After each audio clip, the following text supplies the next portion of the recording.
Hello friends, आप हैं रोज़गार की तलाश में। और आज का जो रोज़गार हमने आपके लाया फ्रेंड्स वह है इंडियन नेवी से। इंडियन नेवी से आप लोग के लिए एक एडवर्टाइजमेंट निकाला गया है फ्रेंड्स, उसके बारे में हम आज इस वीडियो में चर्चा करने वाले हैं। वीडियो में क्या कुछ निकल के सामने आया है सब कुछ आज इसमें हम बताने वाले हैं, यानी एक तरह से आपका यह नोटिफिकेशन का रिव्यू है।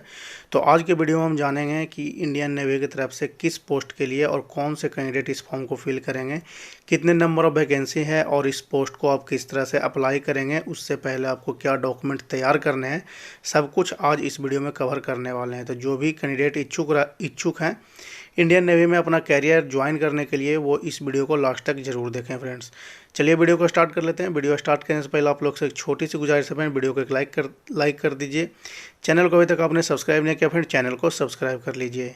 आज हम यहाँ पे बात कर रहे हैं द इंडियन नेवी की तरफ से आप लोग के लिए एक सर्विस कमीशन ऑफिसर यानी SSC यहाँ पे शॉर्ट सर्विस कमीशन का यहाँ पे आप लोग के लिए एक एडवर्टाइजमेंट निकाला गया है।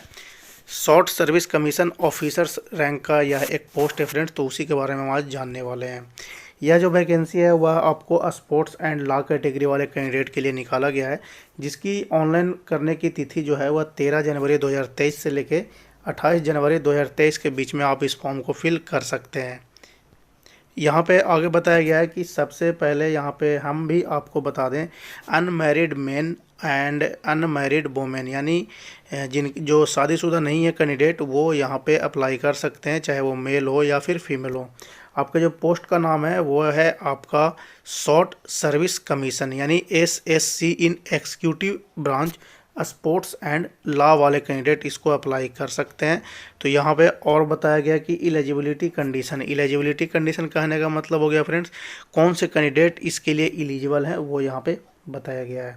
ब्रांच और कोड का नाम आप इस जगह पे देख सकते हैं, SSC executive law, SSC executive sports, यानी दो तरह के यहाँ पे फॉर्म आप फिल कर सकते हैं, जिसमें भी आपका यहाँ पे एवरेज बनता है। यानी लॉ का है, लॉ के कैंडिडेट हैं तो आप लॉ के लिए फिल कर सकते हैं, स्पोर्ट्स वाले स्पोर्ट्स के लिए फिल कर सकते हैं।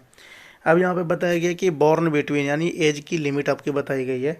एज जो लिमिट है वह 2 जुलाई 1996 टू 1 जुलाई 2001 के बीच कैंडिडेट होने चाहिए, और 2 जुलाई 1996 से लेकर 1 जुलाई 2001 के बीच, यानी दोनों अलग अलग पोस्ट जो हैं सबका एज यहाँ पे सेम रखा गया है।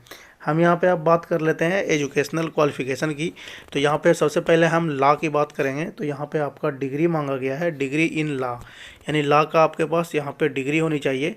और यहाँ पे बताया गया है कि candidate applying for the entry should be from a college या university recognised by bar council of India, यानी आपके पास किसी भी कॉलेज किसी भी यूनिवर्सिटी का यहाँ पे लॉ का डिग्री आपके पास होनी चाहिए विथ 55% मार्क्स के साथ। इनकी जो नंबर ऑफ वैकेंसी की बात हम कर लेते हैं, तो यहाँ पे मात्र 2 पोस्ट निकाले गए हैं, जिसमें से मेल एंड फीमेल दोनों यहाँ पे एप्लीकेबल हैं, दोनों लोग अप्लाई कर सकते हैं। नेक्स्ट यहाँ पे हम बात कर लेते हैं SSC एग्जीक्यूटिव स्पोर्ट्स की। तो यहाँ पे एजुकेशनल क्वालिफिकेशन जो मांगा गया है फ्रेंड्स, वहाँ पे बताया गया है रेगुलर पोस्ट ग्रेजुएशन डिग्री और BE या फिर BTech आपका होना चाहिए किसी भी यूनिवर्सिटी से।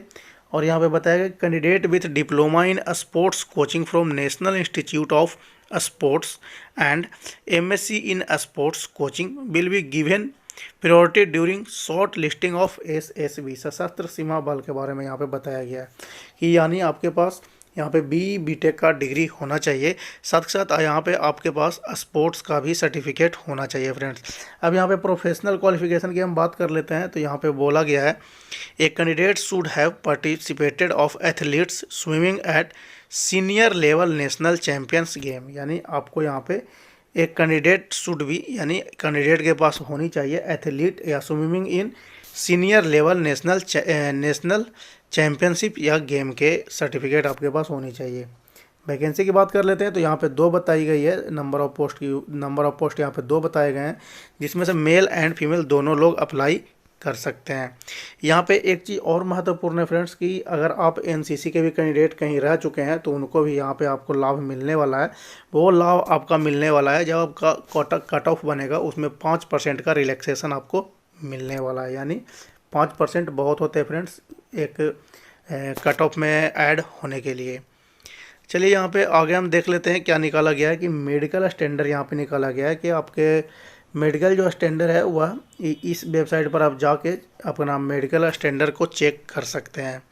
अब यहाँ पे बता दें कि बताया गया हु कैन अप्लाई, आपको मतलब कि कौन से कैंडिडेट इसको अप्लाई कर पाएंगे उसके बारे में यहाँ पे बताया गया है।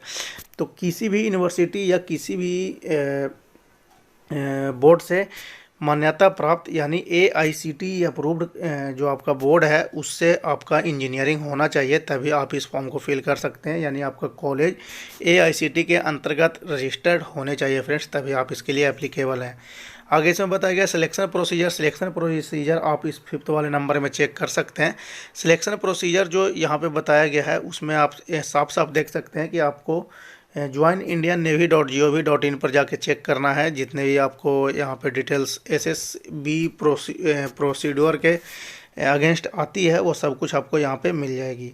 यहाँ पे बताया गया है कि सिलेक्शन प्रोसेस आपका नॉर्मलाइज मार्क्स ऑब्टेंड के बेस पे आएगा, जिसमें से यहाँ पे बताया गया है marks obtained by candidate in qualifying degree will be normalized formula यहाँ पे आपका यूज होने वाला है। नॉर्मलाइज्ड फार्मूला चेक करने के लिए यहाँ पे एक लिंक दिया गया है, इस लिंक को हम वीडियो के डिस्क्रिप्शन में भी डाल देंगे, वहाँ से जाके आप चेक कर लेंगे फ्रेंड्स किस तरह का नॉर्मलाइजेशन विधि इंडियन नेवी की तरफ से निकाला गया है।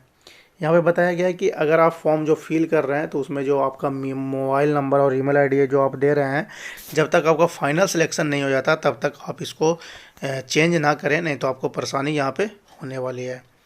चलिए यहाँ पे हम मेरिट लिस्ट की बात कर लेते हैं। मेरिट लिस्ट यहाँ पे बताया गया कि merit list would be prepare हुआ SSB मार्क्स, यानी आपके SSB मार्क्स पे आपका मेरिट लिस्ट यहाँ पे निकाला जाएगा। ट्रेनिंग की बात कर लें तो ट्रेनिंग यहाँ पे कैंडिडेट को यहाँ पे दिया जाएगा, जिसका जगह यहाँ पे बताया गया है एजिमाला एंड केरला यहाँ पे बताया गया, वहाँ पे आपको ट्रेनिंग मिल सकती है फ्रेंड्स। तो इस जगह पे आप जाके पढ़ सकते हैं कि ट्रेनिंग के बारे में क्या कुछ बताया गया है। अब हम इसमें एक चीज़ देख लेते हैं प्रोविज़न पीरियड की। तो प्रोविज़न पीरियड आपका 2 साल का यहाँ पे होने वाला है स्पोर्ट्स एंड लॉ वाले कैंडिडेट के लिए, कि 2 साल तक आप इस जॉब को छोड़ नहीं सकते हैं, यानी 2 साल आपको यहाँ पे मेहनत करके काम करना ही पड़ेगा फ्रेंड्स।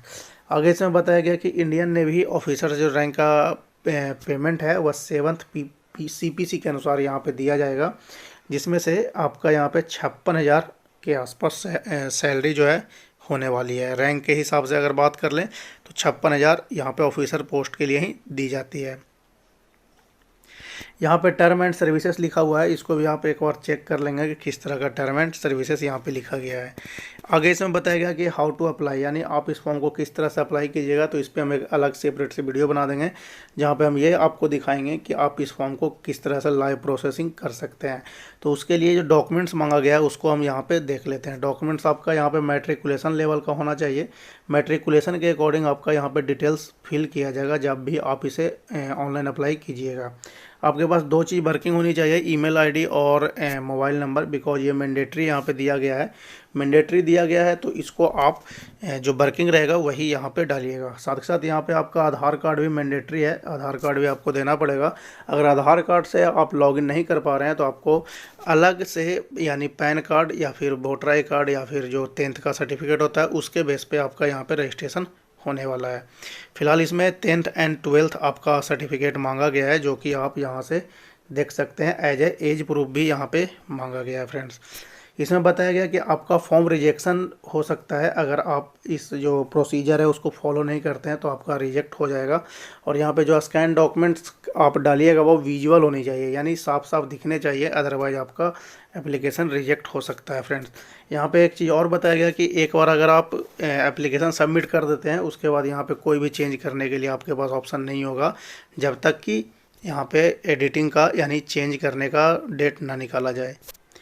और यहाँ पे बताया गया कि your application is subject to security and the application can be rejected if, मतलब वही है जो अभी हमने बताया कि अगर विजुअल नहीं होता है तो यहाँ पे आपका रिजेक्ट भी हो सकता है। इस साइड में QR कोड दिया गया है, इस QR कोड को स्कैन करके भी आप इस फॉर्म को फिल कर सकते हैं, यहाँ पे बताया गया है फ्रेंड्स। तो ये थी कुछ महत्वपूर्ण जानकारी फ्रेंड्स जो आपको इंडियन नेवी की तरफ से निकाला गया है। इस पर हम सेपरेट वीडियो बनाएंगे हाउ टू अप्लाई, यानी आप इस फॉर्म को किस तरह से अप्लाई कर सकते हैं।